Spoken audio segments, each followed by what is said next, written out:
From shutting down creepy talk show hosts, That's just creepy right there.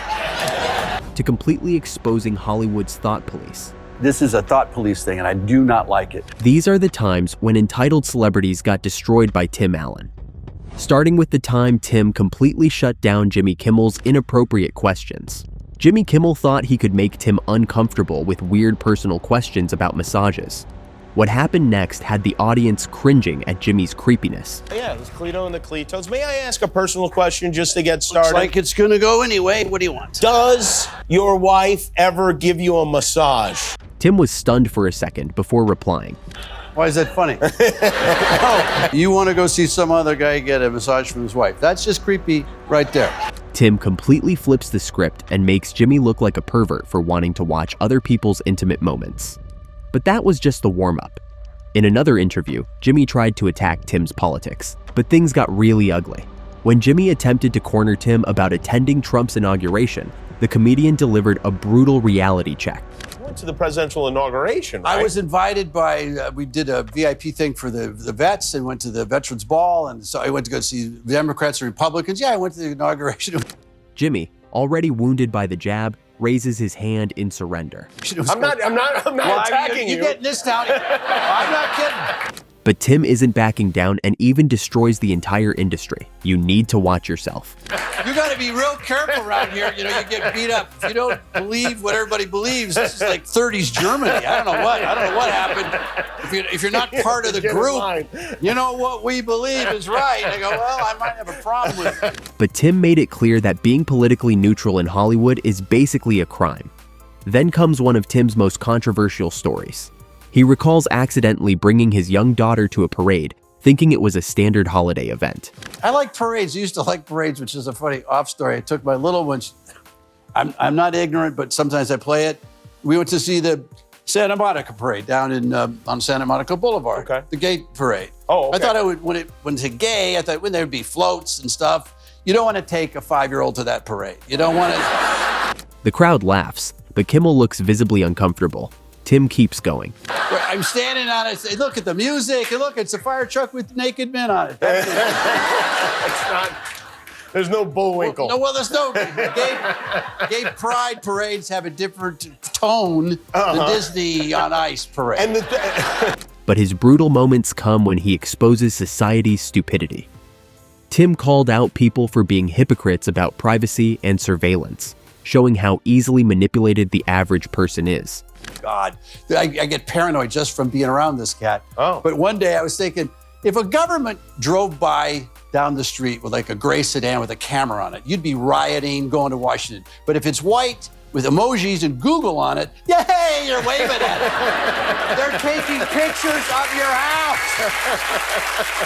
He roasts how people trust tech companies blindly, even as their privacy is being eaten alive. Then the punchline. Howard, you're waving at it. Look at that. Take a picture of my house from the sky. There's that camera that looks around your block. Who are these people? I wanted to put FU on the top of my house. Have that satellite go, oh, no. Mickey, have you ever searched for your own house? Oh, hell yeah. Yeah, right. And I'm out there going like this. Jimmy thought he was done getting roasted, but he was wrong. Later in the same interview, Jimmy accidentally admitted he was an idiot. Tim didn't let him off the hook. You know what's funny? Sometimes I get on my Netflix queue and it says what I might like, and I look at it and I go, oh, I'm an idiot.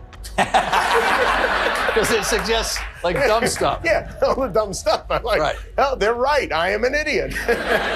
When discussing his new show, Tim reveals how networks are scared of everything. And you couldn't use Parker custom cars, you couldn't use Parker restorations, because that actually is a thing. And I said, it's amazing how much they go through. And we both work for ABC and they're scared of everything. Yeah, sure, they are. But Tim wasn't done destroying celebrities. Even action heroes couldn't escape his brutal honesty.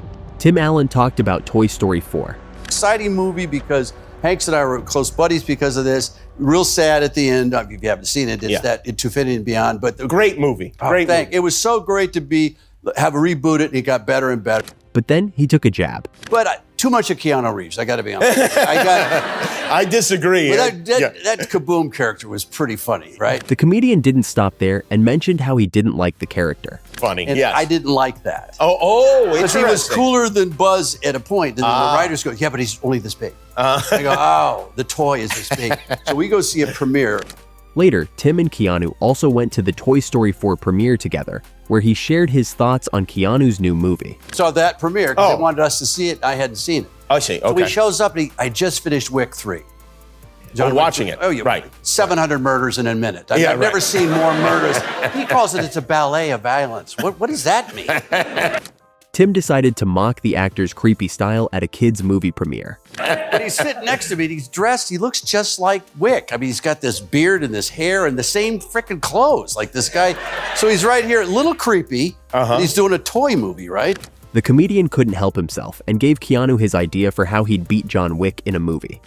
So I go into this whole thing, hey, Keanu, here's what I would do if I was in the movie, if I was one of the villains. I'd say, hey, look, let's keep him out of enclosed spaces.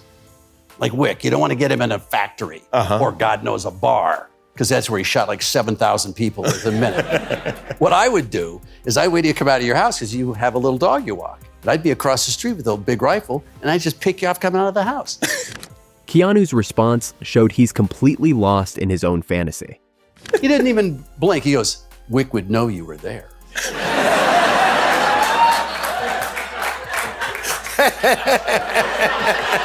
Yeah, he's the nicest guy in the world too, which is I hate. Tim proves Keanu is so deep in character delusion that he actually thinks he has superpowers. But Tim doesn't just destroy Hollywood elites. He'll put anyone in their place who gets out of line. Tim Allen appeared on The View and didn't hold back when discussing how modern PC culture is destroying comedy. I grew up life-changing with Lenny Bruce. The bit he did in '61 here in New York, I have to point to it to have to go read it. People read it. It changed my life about everything. Of course. About how it was amazing. I grew up on Richard Pryor. You can't even go back and talk about the book he wrote. Yeah. But Tim wasn't done. He continued his assault on cancel culture.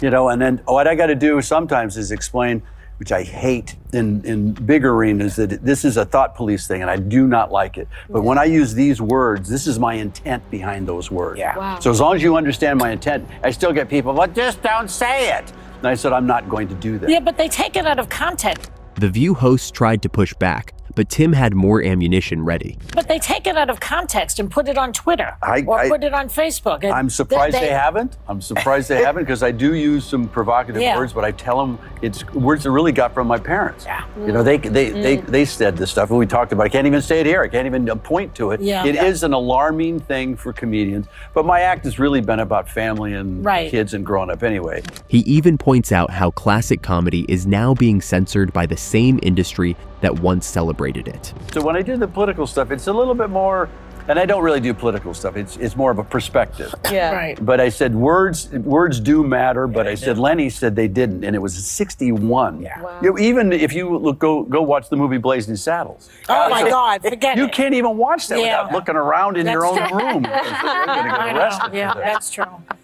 And let's not forget when Tim destroyed his own network executives. When ABC canceled his successful show, Tim didn't hold back about their terrible business decisions.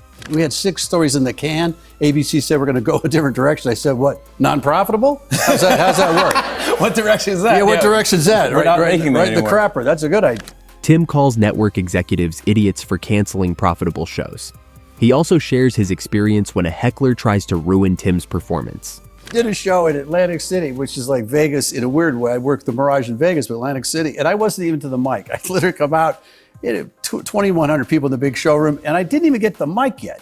And the guy goes, "You suck!" But what Tim said next was hilarious. And all I could say was, "Let me get to the mic and say a few things before you throw out 'you suck.'" But why not? In another interview, Tim explains how modern comedy has been destroyed by oversensitive culture. He even compared it to classic comedians who would be canceled today. How my whole business got started on, my first act was Home Improvement. I sold that. I've done this, and we were talking backstage about this, about comedy has changed a little bit. Comics don't have unions. We're a burlesque union is really what it is. So people can steal your jokes. That's just what they do. Now, if you enjoyed this video, the one on screen is even better. So click it.